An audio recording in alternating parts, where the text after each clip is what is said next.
I lost too many things in a row that I just lost faith in life. I can look at so many beautiful things that have happened in my life that felt completely like God-driven, yet I sit here doubting. Songwriting was always a process of honesty with myself. I knew that they would be listening to my music and looking for themselves in it, and I never wanted to give them that satisfaction. Then it became like, oh, I guess I have to figure out how to be clever because I can't speak honestly. Well, I completely disabled myself as an artist. This person came to one of the shows and just said all this like amazing stuff to me about how much my music has meant to them. I instantly almost felt horrible that I would ever stop making music because of the potential that it mattered to even one person. I know that behind this apathy, behind the armor, I know that there's a beating heart dreaming of getting out. I suppose. All right, we're in. I'm having a coffee at 11 o'clock at night, and you're having your first ever mince pie and your first ever non-alcoholic beer. No, it's like a nice little combination of cute and tiny things. I mean, when in London, do as the Londoners do. Might swap it out for the cider in a sec, we'll see. Once the conversation gets going, yeah. We start talking about intention and history and stuff. Maybe we go for the harder stuff. Maybe. But this is going to be a cool conversation, I think. Okay. It's the first time we've spoke for... Years? 3 years? Yeah. Which is serendipitous, I feel, Long time. It has been a long time. Much has changed for both of us. Much has changed for both of us. I can't wait to dig into it. Okay, cool. So the first question is, what is art? Oh, wow. I think it could be different for everyone, but I think if I had to say at its core, what seems true to me is that it's everyone's individual experience of God, and what that they wouldn't necessarily call it that, but I think that that's what it is. It's like you see something that seems transcendent to you and you want to share it. You connect with something higher than yourself and you want to pass it on, whether that be like something that's, a lot of times it comes from pain, right? And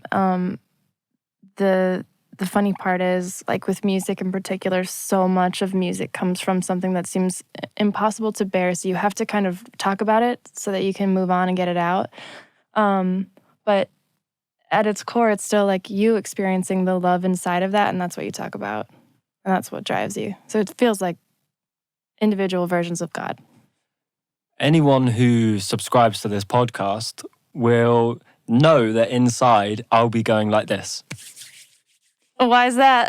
Because that's all I fucking think about is whatever that thing is that we attribute the word God to. Yeah. That's at the forefront of my mind since my first ever encounter with whatever it is. That's all I've been able to think about since. Yeah. And it hasn't steered me wrong. Do you remember your first ever encounter? I wouldn't. I mean, it has to have happened at some point in childhood, but I think I've always been aware that space is in the back of my mind somewhere. Yeah. Even when I was younger and rebellious and very individual and very focused and very certain, probably more so than I am now, certain about what it is that I was seeing and experiencing. I was always aware that it was there somewhere. But I think maybe the first time where I ever really surrendered to it was when I had a car accident and I was absolutely certain that I was going to die. I was in a car with a girlfriend at the time and we were in the fast lane and rush hour on a freeway, and one of the car tires burst and we went flipping across all of the lanes and we landed in one lane and I looked to my left and there was a big 18-wheeler truck coming straight towards my side of the car, just like lights, full beam. It was raining just before Christmas. And I looked and I had never been so at ease. I'd never been so free. I'd never been so accepting of anything in my life. And I looked at it and I thought, this is it. This is how I die. And there wasn't any resistance to it. There was, I trust the process. And for me, at that time, as a 19-year-old kid, as a 19-year-old kid, you know, who's very, very insular, very numb at that point, I would say, very discerning, for me to welcome anything with open arms in that way, let alone death itself, was such a transformative experience for me. And after that, after I had that moment of serenity and silence and true beauty, the lorry hit the back of the car and we were fine. So I was taken out of that space and back into the, I'm here now. I'm still here. And now I have to navigate my life with the knowledge that... This knowing. With this knowing. Like, that's all it is. It's a knowing now that it's just the next step. Yeah. There's nothing to be afraid of. Yeah. It's really interesting. I was so curious what you were going to say happened to you because my dad had a really interesting experience that always stuck with me. My dad would definitely call himself an atheist. And he described it exactly as you had, except for the fact that what he said happened to him was that he saw the lights of the semi-truck coming towards him. He saw death in that moment and accepted it. And then he saw the lights and then the truck was going away. But he couldn't explain what happened. He thought for sure that some kind of miracle of intervention occurred because there was no way around that truck not hitting him. He was on a bike, a motorcycle. And then he had these really bizarre experiences where he was waking up to the smell of roses and having weird, like, biblical experiences of, like, pain in his wrists and all kinds of stuff like that. And so it's interesting because he'd still call himself probably an atheist well, no, he wouldn't call himself an atheist. He would... Agnostic? Be agnostic at this point, where he definitely believes that there's something. Which is a huge leap forward from where he stood before, and has accepted that there is something and he can't necessarily explain it. Mm. And what about you? I've always been driven towards whatever this, like, God force is. I've never questioned it. I've never really accepted anyone else questioning it either in this weird way, because I feel like what I experience, everyone experiences, whether they speak of it with the same words or not. And maybe that's ignorant and maybe that's not true, you know? But I think whenever you experience supernatural anything in life, like I want to attribute that to God, because it is, like, I've experienced things that are completely supernatural that have no explanation. So I want to call that word God, like whatever that the next step outside of, like, actual human ability. Like, when you literally just get something downloaded to you that you didn't make, but suddenly it came through you, like, I don't know, I can't. We're speaking explicitly about art and creation in that sense. That's, yeah. Like, in a creative sense, when you, like, wake up and something was given to you and it came in a complete form, I'm just like, I can't with any kind of logical mind to say that I did that. I was just, like, asleep at the wheel. Like, I don't know. Do you think it's a woman thing for you to just be like, well, I know this force is present and I just accept it? Whereas, like, for me and your dad, we had to be taken to the edge to see over the ledge and come back and be like, all right, well, now I have some point of reference. I like to think that is a more naturally feminine attribute. Yeah. There's, like, a beauty in the receptive quality to, like, it's like the life of a woman, if you're going to be general and make generalizations, that is, like, a much more open, accepting place, like, state. And especially when you consider biologically new life passing through you, similarly to the act of creation, is essentially you clearly supernatural. You innately understand the function of transportation of your body. You know, you understand yourself to be a tool, and a vehicle, for whatever it is that chooses to come through. Yeah. The interesting thing about what you said in terms of you feel this pain, it's interesting that that's where we begin. You feel this pain, and what comes out of it is the anchor that pulled you through. And that's what it is that you want to share. Yeah, because I think what we're all trying to figure out is who we are and what we are and how we think and how we feel. And it's this constant, maybe subconscious or conscious, depending on the person, effort to know yourself and know what is truth and what is real. And you're looking for these massive, like, these massive concepts in a way. And when it comes through music or something, there's this relief, right? Because when you hear somebody say something in a song that you have been trying to put to words and unsuccessfully, then it's a relief and a release. And so I think having music be that for me over and over again, where it's like this anxiety that builds and builds and builds until someone can put a name to it. It's like the nature of language. When someone has a word for what it is that you're experiencing, suddenly it's like it's free, right? Because you can conceptualize it. We need language for this. Like, that's the way our minds work. We need language to even know ourselves so that we can put things into boxes that we can observe. Otherwise, it's too big. And then music is like a tiny little version of that. Like, it's a 3-something minute version of a concept that then you can observe and analyze and then as a result, like, let go of, because now you have a word for it and it's okay. It's like, I don't know, it's been like a continual path of like tension and release of like, this song finally explains how this feels, how this tragedy feels, how this loss feels, this relationship with my parent, this relationship with love, like, and the complexities that all these things have in them. And then you find a song that just focuses in on one tiny aspect of it. And then you're not alone, you're not stupid, you're not wrong, it's been acknowledged. So much of pain is like, oh, this is happening. And then it feels better. That's like all this therapy, right? People are like, you just talk about it. Nothing changed. All you did was talk about it.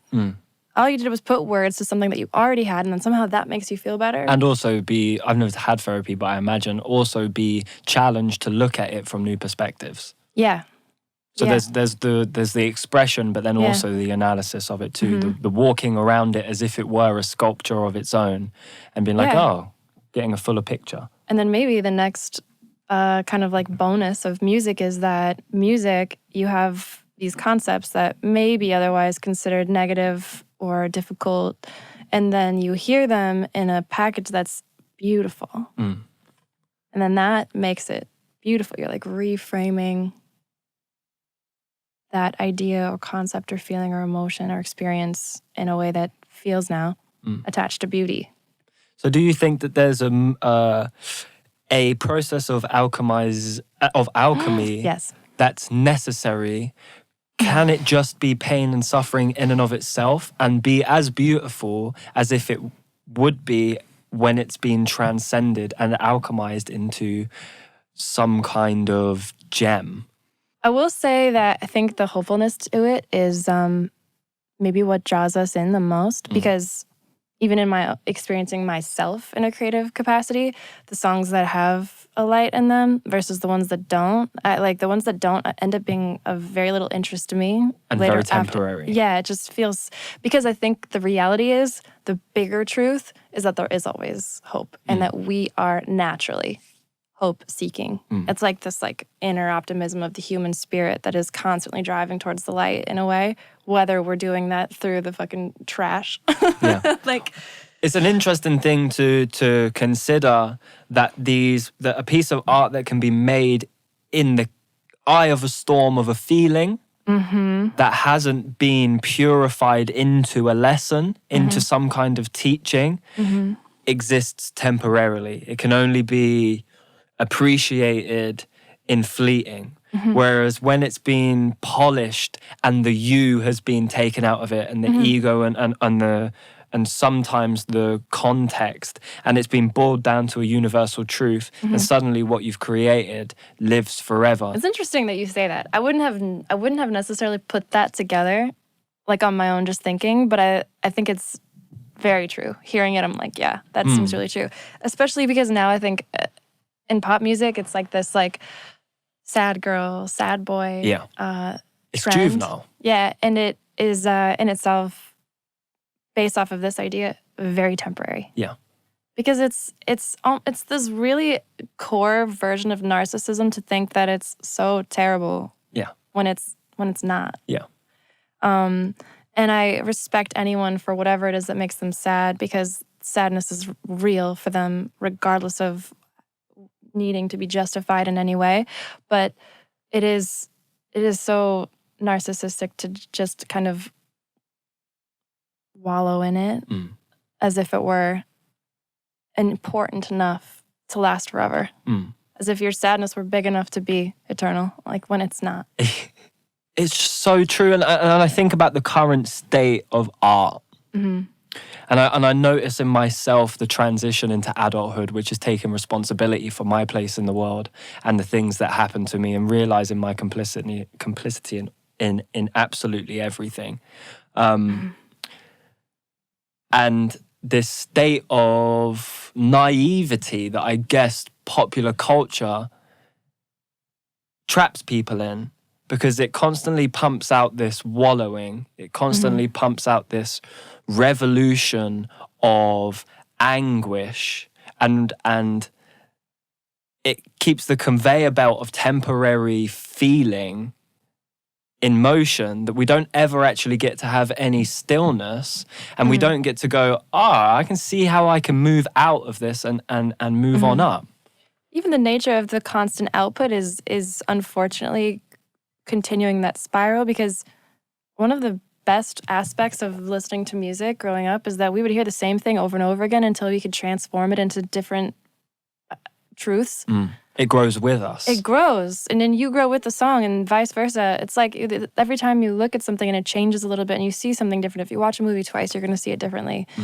But then if you're not listening to anything twice, which I feel like it's how it feels. It's like, this is an amazing song. What else do you do? Yeah. That's an amazing artist. Who else is amazing? It's always next, and then you never end up being able to grow, because it's just like there's the lack of time spent with yourself in that way. I miss boredom on behalf of the world. I feel like boredom is the most significant part of my life, and has was the root of all of the things that I do now, and anything that I've been proud of was at its very, very beginning a moment of boredom. And we have so little time allotted for that now, and we're so filled up with everything that I don't know, I just don't see how innovation will continue at the rate that it has in the past. But it's when you have time to think that you even would consider what the nature of being is and what meaning life actually has. And you get to create a space to ask the question, well, what would actually stimulate me? Like for real stimulate me. Yeah. Long term. Yeah. Well, you do, that's, I guess, the process of growing up too, is that you get bored, you go, what will stimulate me? And a couple of weeks, months, years down the line, you end up in the same place and you go, I need to set the scope a little bit wider, because I'm not trying to come back here that quickly. You know, maybe every now and then it's important to check in. Right. But to be on a schedule, to have a weekly meeting with boredom means I'm probably not as focused as or surrendering as much as I could be. Yeah, that's true. That is part of the path onto adulthood, which it's almost like a luxury to be in the child mind enough to be like, I just want things. Like, I almost envy that, because it is such a lie that once you just, I wish for everyone to have all the things that they want so they could find out that there's something else that they would prefer, you know? Like, instead of this, like, new sneaker, there's, like, a deeper feeling that they're looking for, that sneaker will maybe only expire in, like, a couple weeks or months or whatever. But, It's the people that get everything that they want early that get a chance to find a deeper meaning and a deeper value in life. I wish that for everyone. Yeah. Because on the downside is that you don't get it, so then you spend your whole life in that path of thinking that it's like just ahead, and then when you get to the just ahead really, really early, then you really have to dig a lot deeper, and it's way more terrifying. But I feel like it's like what we're deeply looking for. How did that manifest for you? How did you learn that? It sounds like you got everything you thought you wanted. In a way, I think I was never under the illusion that the things were going to fix it. But I definitely lived under certain lies that I chased in music, that I thought, I really do think that I thought if I made good enough music, I would always have friends and always be loved by whichever person I wanted to love me. as if there was a contract that said, I made this great song and now you will love me forever. And great, I feel great about this. Like contract, exchange, signature, boom, transaction complete.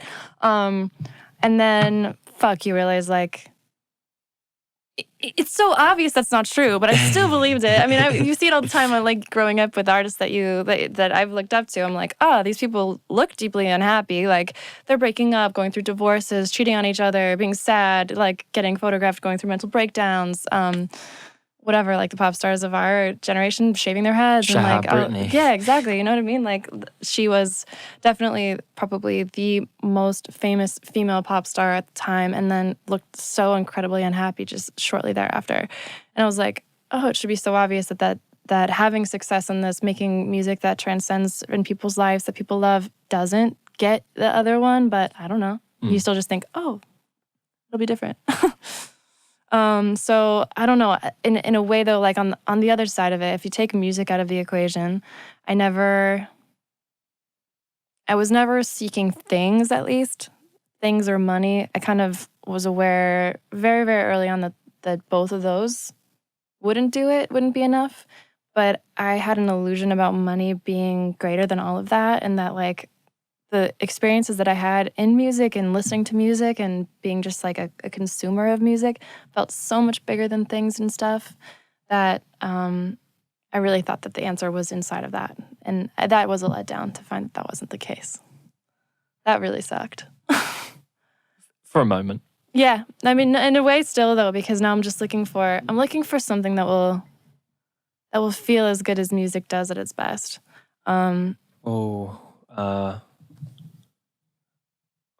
How do you mean? That's like saying, I'm looking for a red car that feels like a red car. Or I'm looking for a car that feels like a red car. And me being like, well, just go buy a red car then. Well, because the issue is that music doesn't feel like it used to. Okay.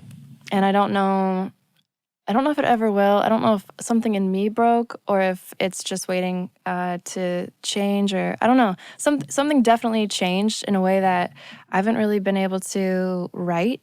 And that's been a huge disappointment just because I don't have the same life-altering supernatural experiences on a regular basis with sound as I used to. And I miss that a lot. And I don't think there's any lacking in transcendent music either.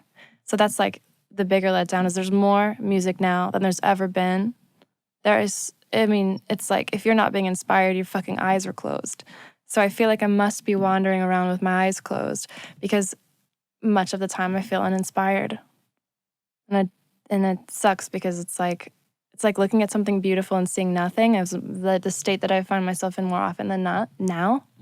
And I don't know if it's because of, it's like, in a way, like you said, I do feel like I got everything I wanted in music. I got signed to the man who I thought was the greatest music executive.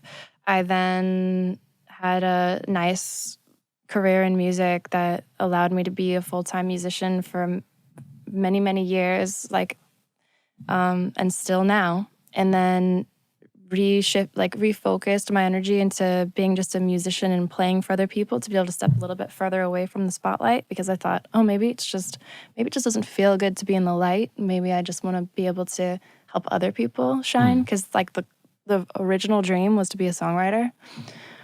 So I kind of moved into that direction and then found that it didn't feel that much better. Like it was like a different thing. In a way, all of the dreams that I had have been fulfilled. I toured with my absolute dream favorite artist in my favorite cities across the world. I checked all the boxes, Signed to the right guy, played Coachella. That was definitely a box. I was like, that must be so cool. I love this festival. It looks so fun. And it was amazing. And then I was like, don't need to do that again. So you have these external checklists, but what about internally? Well, internally, it was like I just wanted to make a perfect album, which I know I'll never do.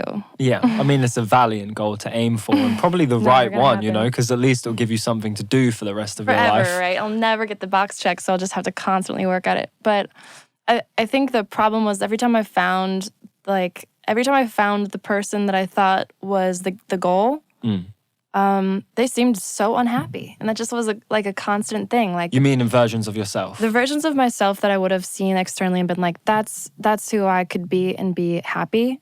Like that game where I'm like, oh, this songwriter who I think has the talent that I wish that I develop, and or this artist that has the career that I think looks beautiful, and the life and the family that looks beautiful. Then when you get on the inside and you're just like, no, this person isn't somebody who I want to be.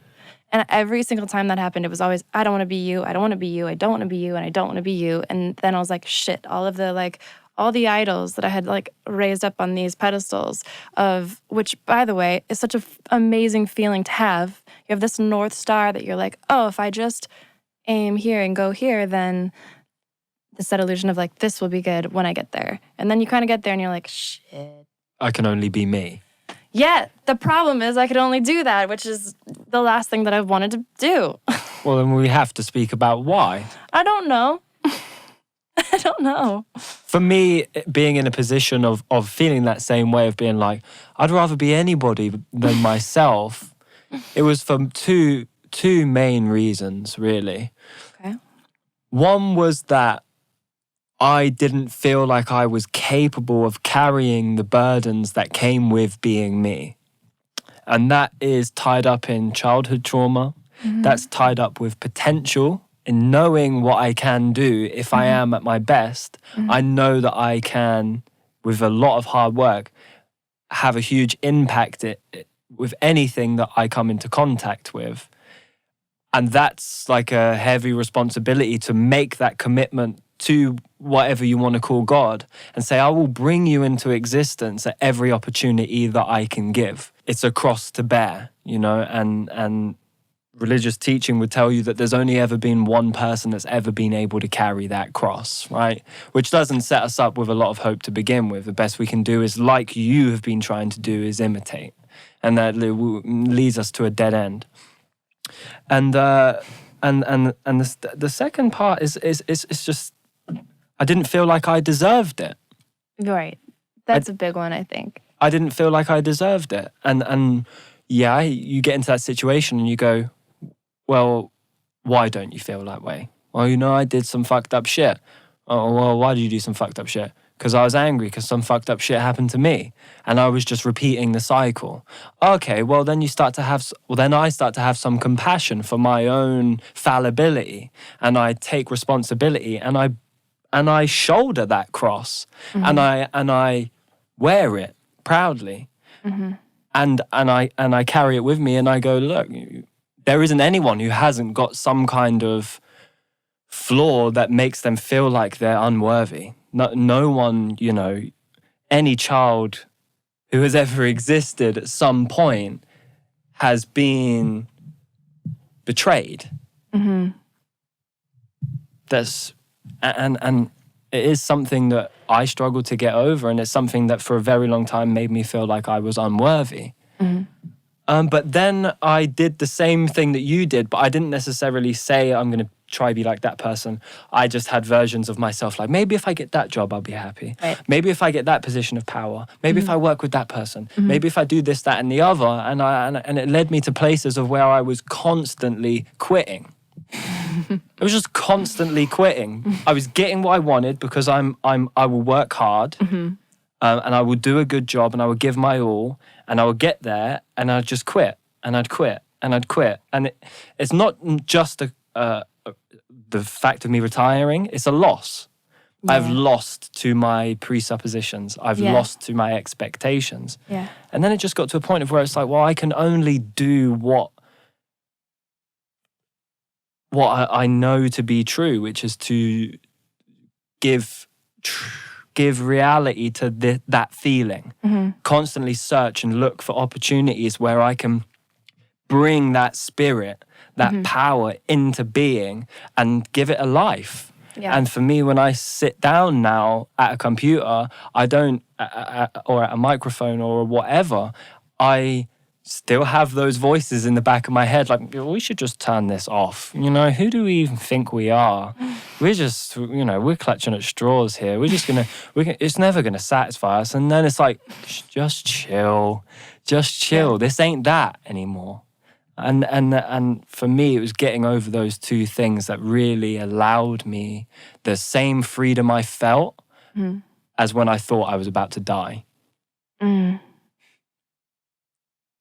And I don't know you, but I've listened to the music and I see the conversation and I see where you stand in your mind when you look at these things. And I understand, I look at you and I see me in that sense, but I see the confusion and I see the weight and I see an opportunity for me to go, just pick it up.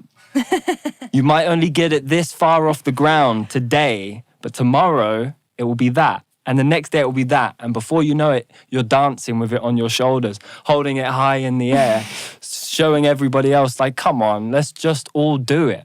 Let's all live in harmony with our fallibility and not be oppressed by it. It's so interesting because I try and come back to the thought of what thoughts do I have about myself that I would ever have about someone else? It's like a zero. Do you know what I mean? And I mean this specifically about criticisms of myself. The criticisms or judgments or whatever, like I never view other people with this same lens. It's never, who do you think you are to do that? It's always love, honestly. Even when it's art that I don't particularly resonate with, I'm just happy that they made it because I feel like whatever it is that they needed to do, I'm happy that it's such an accomplishment every time you wake up and do anything. You know what I mean? Because there's always an argument that you shouldn't, there's no point in all of it. Yeah. You can always make that argument. It's like, it's the easiest, but also the most unfortunate argument, which is why do anything? Because none of it has value. And it doesn't. I mean, we're this, you know? And at the same time, that should be the freedom of none of it matters. So you should just go to the edge of whatever you are every day that you can, because that would be the greatest accomplishment because it doesn't matter. You know? Exactly. So it's like, it's such an illogical thing, and the battle of worthiness it's so illogical in that sense, because it is like, in a way you could spin it also as narcissism, like, you know what I mean? Like, how terrible can you be that you're worthy of nothing? Like, are you that great? But it's also the almost indoctrinated patriarchal Judeo-Christian society, the foundations of that in our society. It's this worthiness suggests a judge. Right. Yeah. And the narcissism is, well, who are you to be the judge? Right. Are you that God in that sense? That's narcissism. But also, once you have been to a place of where we're speaking about, when we speak about true transcendence, there is no judge there. There is no, as long as it's beautiful, it will live forever. So. And it is, and therefore it should be. Simple. So simple. If it is, it should be. Great. Like, somebody called me out the other day, and it wasn't the conversation I expected to have, but it was maybe the conversation I needed. I have definitely lived my life in one definition or another directly for this God force that I felt I discovered from the very, very beginning until recently. Yeah. Until it got hard. No, it almost worse. It was almost like when things got good, I was the worst. I was of my worst state because there was this this righteousness in the struggle that I just never wanted to get past it. That I didn't ever want it to be easy because it just I didn't know how that life would look or feel. Life on the other side of joy. Yeah, you know? It just felt weird to me. And alienating who I had decided I was, which was nothing, always trying to be something. I wasn't really capable of being something just in and of itself. It was much easier to be like aiming at something else that I'm not. And it's funny because the best moments of my life were the simplest because they were like in that state of surrender where you're like, whatever, here the fuck is me. Like, here I am. And if you don't like it, that's great.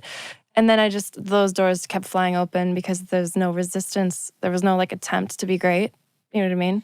But the downside of it is you want to feel like you want to be trying for something at the same time because there's like a joy in that of like, I'm trying to get better. I'm trying to be this. I'm trying to be that, something bigger than who I am right now.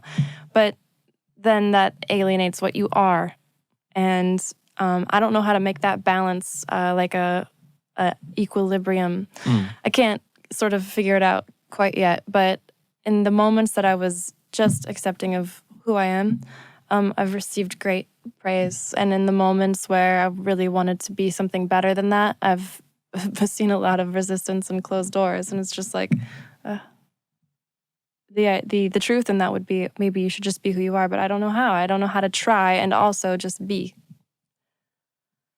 I don't know how to just be without trying. The effort is the problem, but then I don't know how to try to live without effort. This feels like a paradox.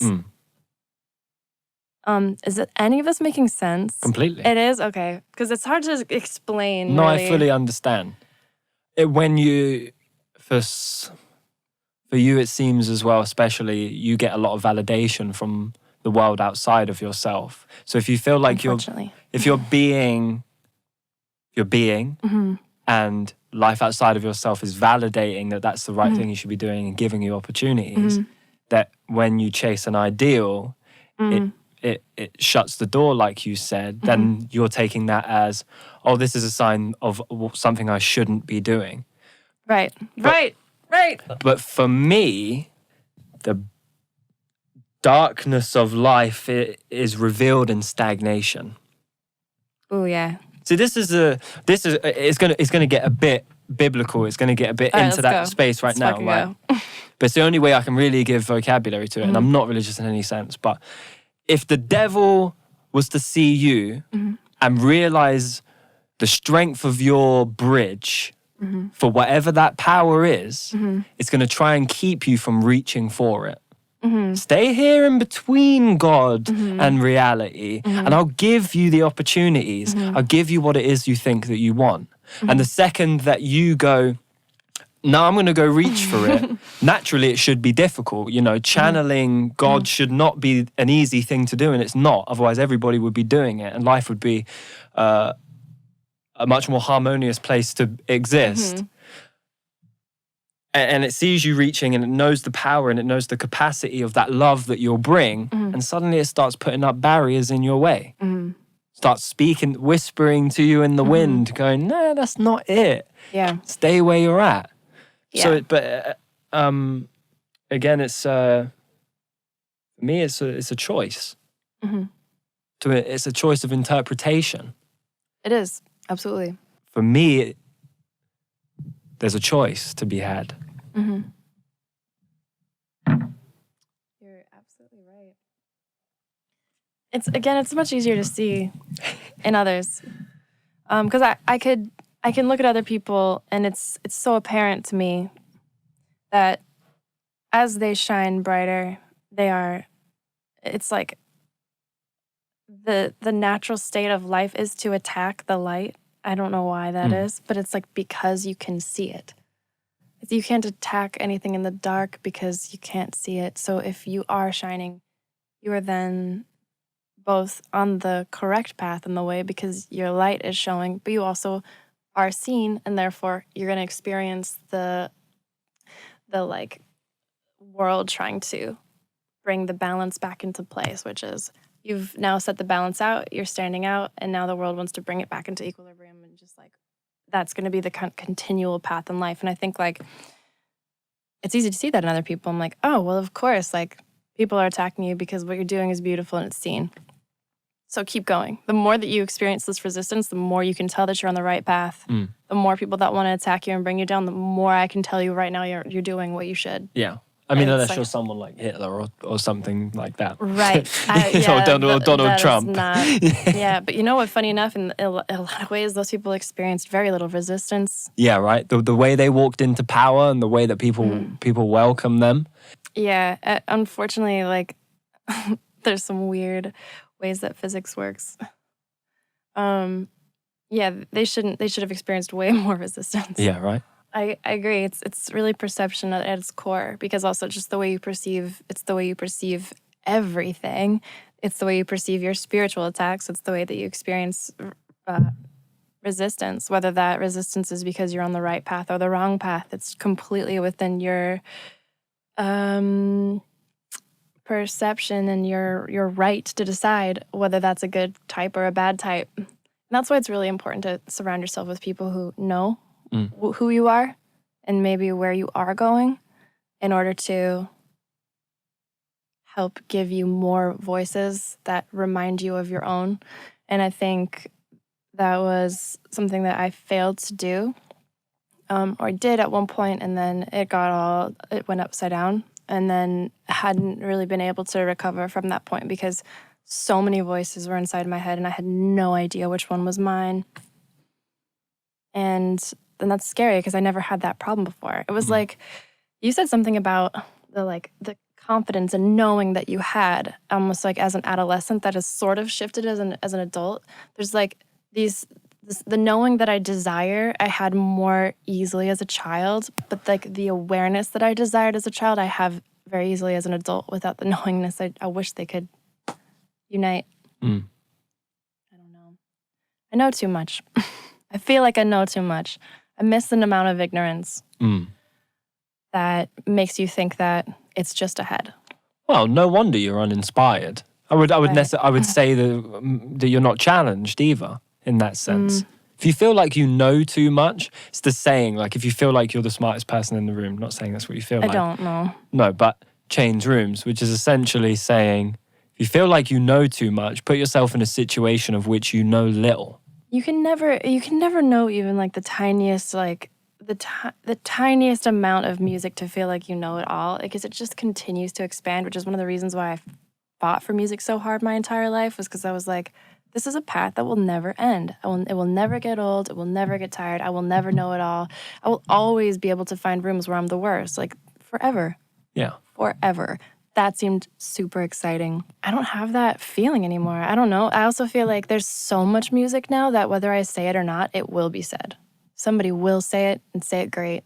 I don't have any like purpose in that. When I started working in music, pop music was a very specific way. It was all about the fucking sunshine and palm trees, and everything was good and everything was fun, and there was a huge lacking in people being able to talk honestly about just genuine like sadness and depression and apathy and a lot of the stuff that is completely overwhelming music now.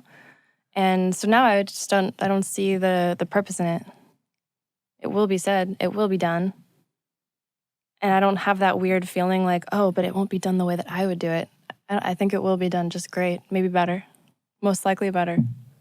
Oh, you start wandering into the zone of judgment then. Not necessarily about quality, so if it were to be a bigger picture, it might be like parts of a key that are necessary to open some kind of lock. You might need another voice, another variation, a different flavor, a different structure, a different form for this bigger puzzle to all start coming together. So for me, the question that I have for you is that, do you feel like art and artists have a responsibility?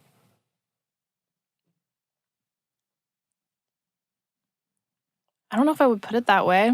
I think that art and artists,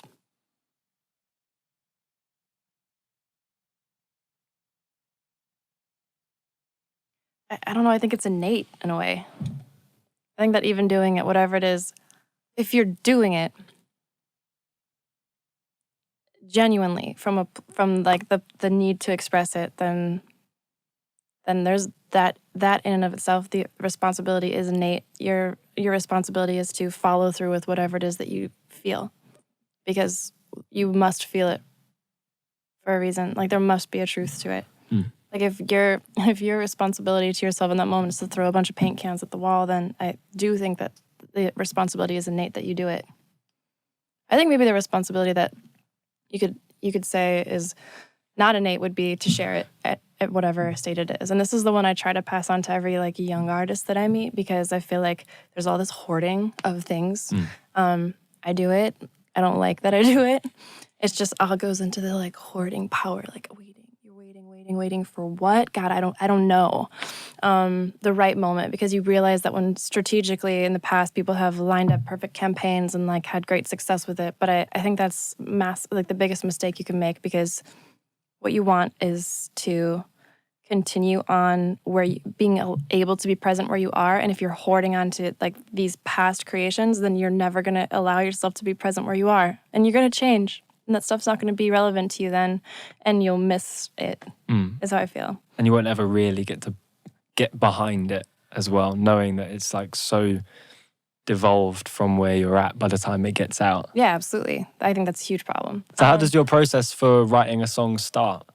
It was usually that, like, I guess when I was younger, it was one way, and then when I was older, it was slightly different. When I was younger, it was, I would sit at the piano and I would kind of make a piano piece.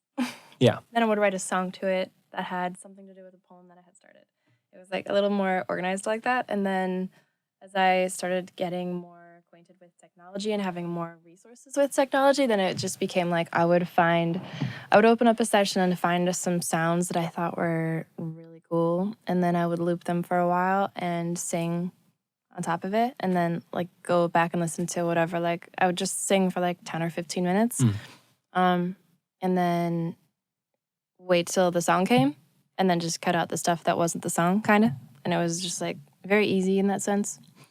All like mostly just freestyled stuff, which was the only way that I was able to, as an adult, get acquainted with what was happening subconsciously, because I couldn't put it to words without being in that place. Do you know what I mean? I wouldn't be able to just sit and write it. It was like there's too many things going on in my head. But if I just kind of tuned out, it would happen. I would hear it. Very therapeutic. It almost makes me a little bit sad that we're talking about this past tense. Yeah, because I don't write right now. I'm on tour all the time now. There's no way to do it. Yeah, I guess. But I did put a EP together that I just got the masters back for before I left. Oh, very nice. Yeah. When's that coming? I don't know. Don't hoard it.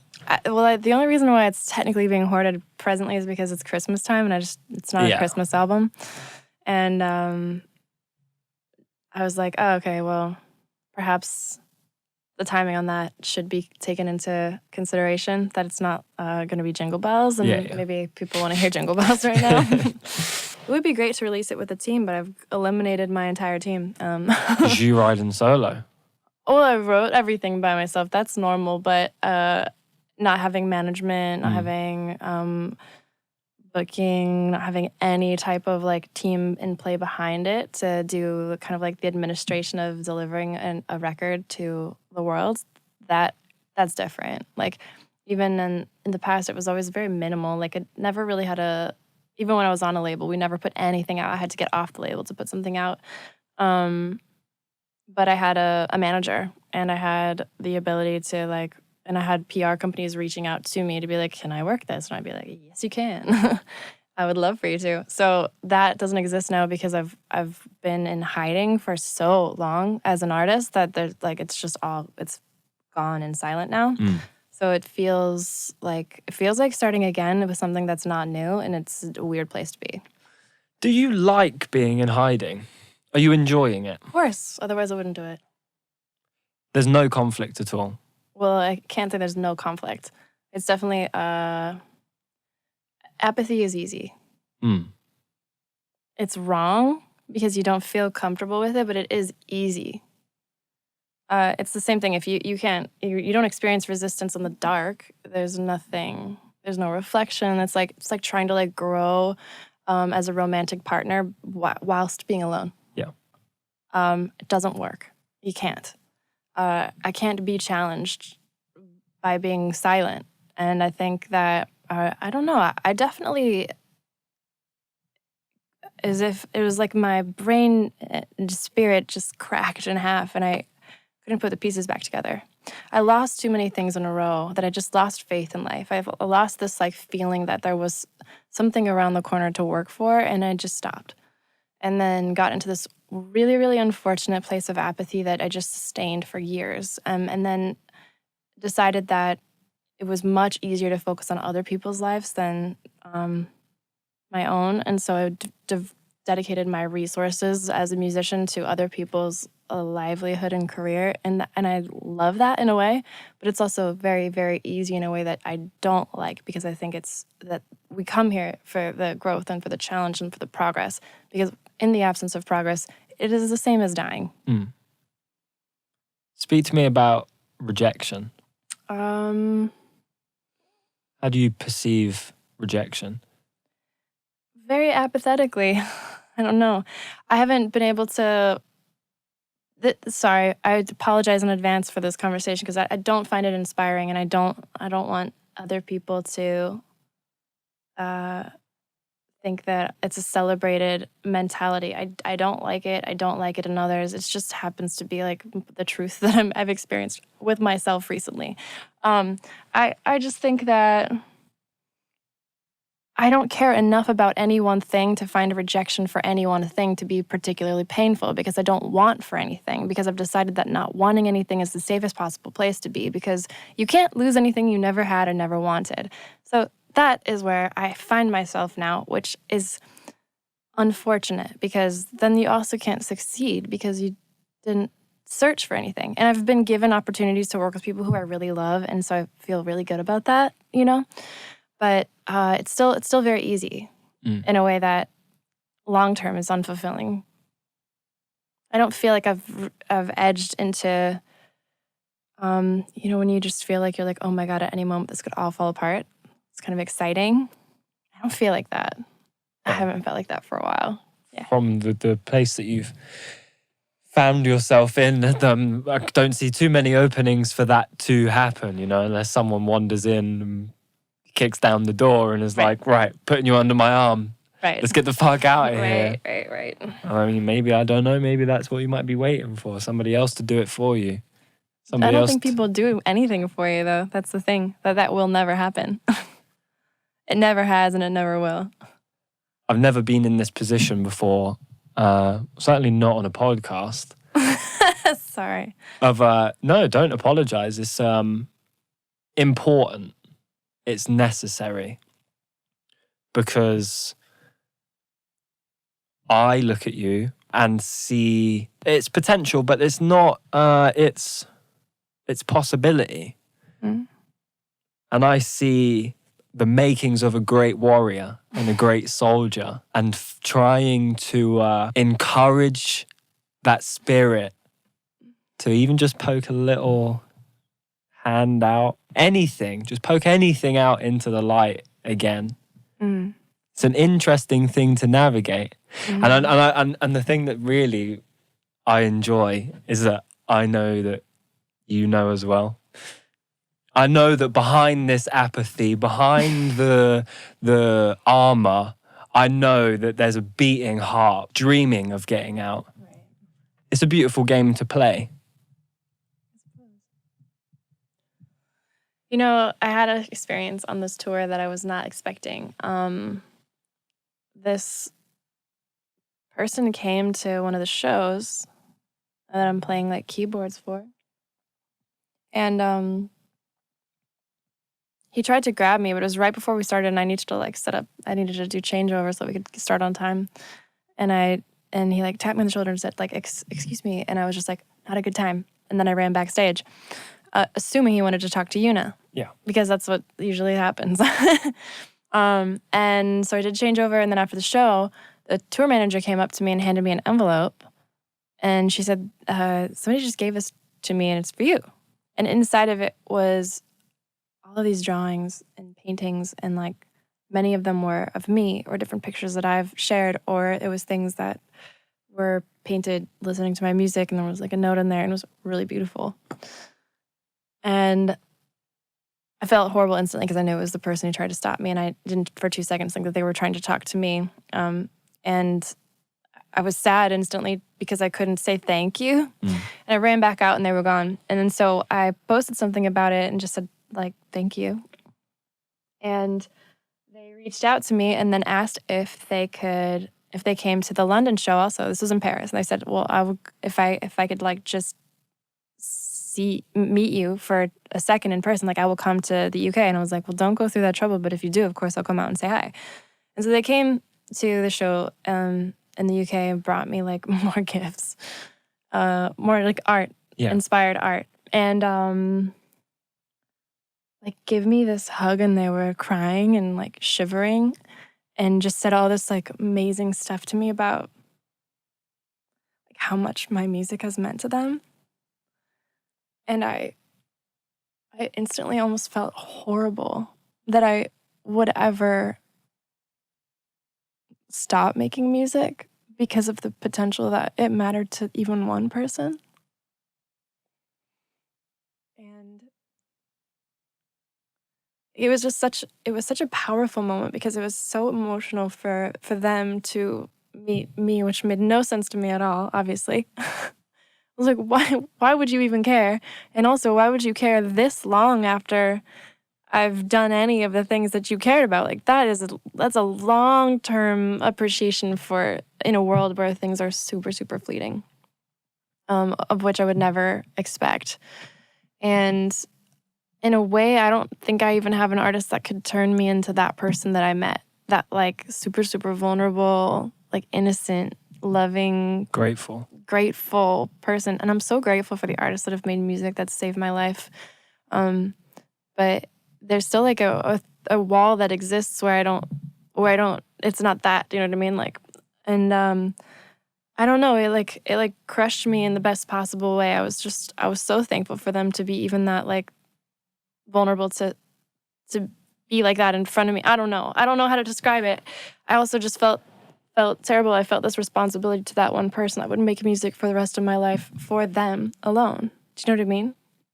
If I knew that it helped or mattered. It's weird. You get locked into this feeling that nothing matters, and then you lose the purpose. And I don't really know where that comes from, because I do think it's like such a distortion, because you get all of this from social media or from whatever it is. You get all of this positive reinforcement for what you do, but it just doesn't feel real. It doesn't feel like it actually exists in life. It just feels like I don't think the internet is real for some reason. I don't feel like those people are real people on the other side of it. It just all feels so removed and inhuman that I don't put any value into it. And I don't know, I'm so thankful for this person, because like I said, all I want to do now is make music for them. because for them it mattered.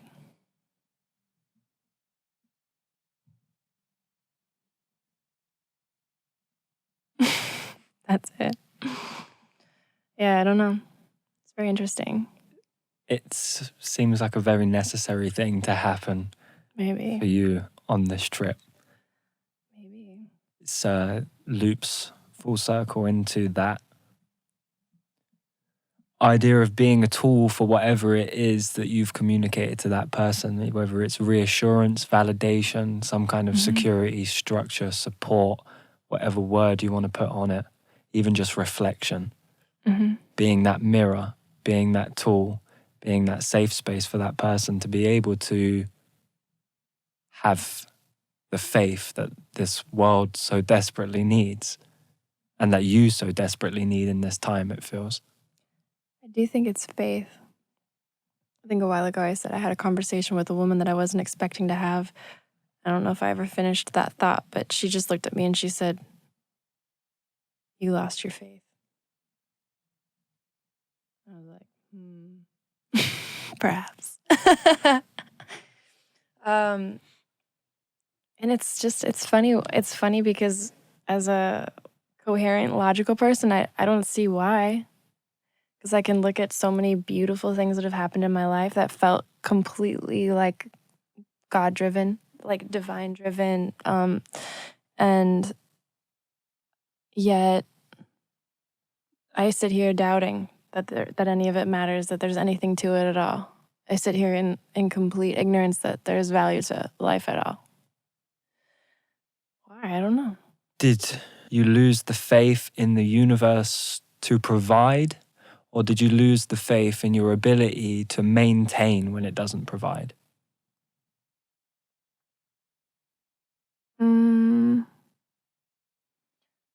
I think maybe I never doubt that the universe is capable of providing, because I know too well that it is. Maybe it was more that I stopped thinking that the universe should do that for me. So it comes back to like the worthiness or something like that. I think the two experiences that sort of like were the straw that broke the camel's back would be I was really, really in love with this person who I kind of like built an image of the future around, and I really didn't do that before. So I was really careful not to be willing to be anything but autonomous, and then I would like sort of opened up to that, and I don't know, I met this person who I assumed would be with me for all of life, and that it was like a person who I could be a child with, be an adult with, grow with, but also felt okay where I was, which is like the perfect combination of all things, right? Who I could also do all those things for. It was really cool. And then had this idea of what life was. And then I also had the people that I made music with at that time was the most incredible collaboration that I'd ever experienced. It was like absolutely everything that you want. It was friendship, it was love, it was platonic romance. We were pushing each other, we were growing, we were arguing. It was just like all of the things all in one. And it was family. And what we were doing I felt like was really good. And it was not any of us in particular, but it was all of us. And it was true. And then I, had this company that I also believed in, and all of it fell apart in the most disorienting way, individually, very like almost in rapid succession, where the person who I thought would be the love of my life was kind of not at all the person that they presented to be. And it was just confusing because, like, I'll just tell you because I'm sure so many people have gone through something similar. But he was cheating on me like a lot with people that were friends of mine, and they were all lying to me. You know what I mean? Like everybody was creating this one image that I bought, and then it was not life. Do you know what I mean? The reality was not at all. So I just felt like, what could you trust in that I sense? can't trust life at all. I can't trust myself at all because I'm not good enough to know the difference. Mm-hmm. And then the people that I came up with originally in music, like completely 180 degrees, like turned on me and created this like villain idea about who I was, that I had been preventing them from getting money from the label because I was friends with the label, and that I even had the capability to be this person that they thought at all. After everything that we'd gone through together, after everything, I was like, all of this, you know nothing about me. And I know nothing about you. Like, I'm wrong again. And then I knew the label was, I was never under any illusion that it wouldn't be. But at the same time, then all these people who, they come out and they say that they see who you are, know who you are, and like it. So quickly does that change. And it's like, ooh, we love what you are. Change everything. And I've heard that story from a million people, and I expected it to a degree, but I did see it. And I think that the combination of the three of those things back to back, I just lost the ability to know how to trust myself at all, let alone God, let alone music, let alone humans, let alone love, because I was so wrong. And I am so careful I'm so hesitant to walk into anything deeply meaningful that after having done the research, I truly believe that my decision is sound. And then it wasn't. So I don't know. I think I never have okay, and then here's the kicker. Here's where like the negative fallout comes in. Songwriting was always a process of honesty with myself. Therefore, I was unable to do that because so prideful. Basically, I knew the person who, I'll say that they broke my heart. I was the one that walked out of the relationship, but they clearly walked out way before. I'll say that I knew that they would be listening to my music and looking for themselves in it. And I never wanted to give them that satisfaction of knowing that I cared enough to talk about them afterwards. What I wanted the most was for them to hear anything that I made and see nothing of themselves in it. And assume that you had been unaffected. Exactly. Very prideful. I know. But as a result, I could never, ever speak my mind again. I could never speak truth because the truth was the one thing I was avoiding the most because I didn't want to give this person the satisfaction of knowing that. And so my entire process for songwriting changed. Then it became like, oh, I guess I have to figure out how to be clever because I can't speak honestly. Well, I completely disabled myself as an artist. Amazing. I completely disabled myself as a human being because I stopped being able to be honest at all. And then I went through all this like different health stuff, which was funny. I kept ending up like with like, I thought I was gonna die over and over again because my heart was doing all these crazy things. I was getting sick all the time. All these like random autoimmune things would happen and the doctor would be like, I don't know. And yeah, I don't know. I just kept thinking, oh, well, I guess my body's like physically not strong enough to survive. I'm probably just gonna die. And I finally like met a spiritual kind of spiritual counselor of sorts. It's not really the position that they play in life, but it was who they were for me. And they sort of helped me come to the realization that I was in such deep denial about the state of being that I was actually in that I of course I was blocked in all areas of life because I wasn't living in life anymore. I was living in this fabricated world that I was forcing upon myself. Where you weren't broken. That I wasn't broken, that I was okay. I was completely unwilling to look at any of that stuff. And where are you now in that? It's a process. I mean, obviously you've come leaps and bounds because of you're offering it up to a stranger like me in this very intimate setting. But in terms of your getting back to your work, is that something you still need to reconcile? I have gone through so much, definitely in the last year, as a process of reconciliation with the past and with the people involved in the past, and seen so much like forgiveness and all of the areas that you would want. I think I'm so lucky for that because it's been like, first of all, my health has improved so radically. Like I don't have like heart palpitations all the time. My heart doesn't like feel like it's going to break through my ribs at night. I can sleep most nights. And on the opposite side is I don't sleep for like 14 hours at a time on occasion, which was the other thing that would happen. I'd be like completely sedated for like months at a time or be awake for months at a time, like unable to sleep. So like so much has righted itself. I don't know if I don't know how much of my musical relationship will change because obviously like life has totally shifted.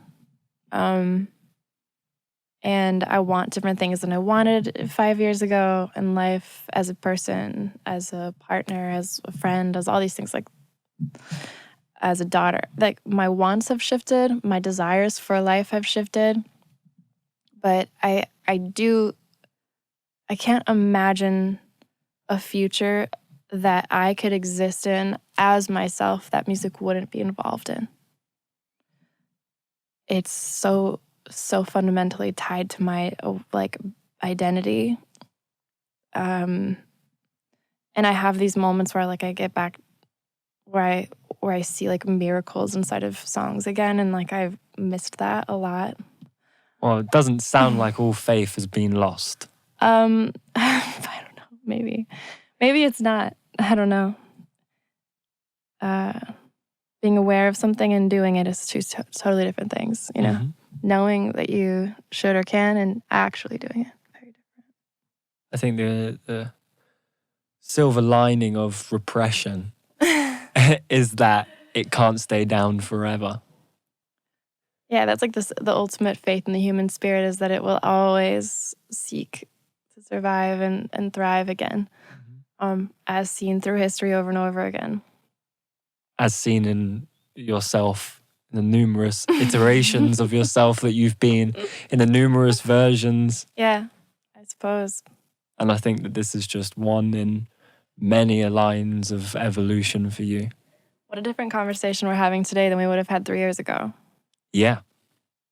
Isn't that wild? It's like I feel like I've gone through a complete, it was just like a complete darkness. The sun had been blocked out for years. Just like stuck my head under the ground and disappeared as much as possible. Such a weird place to be. It's because now I'm like this, right? I'm like, is it safe? What's out there? Ooh. No. Try again next week.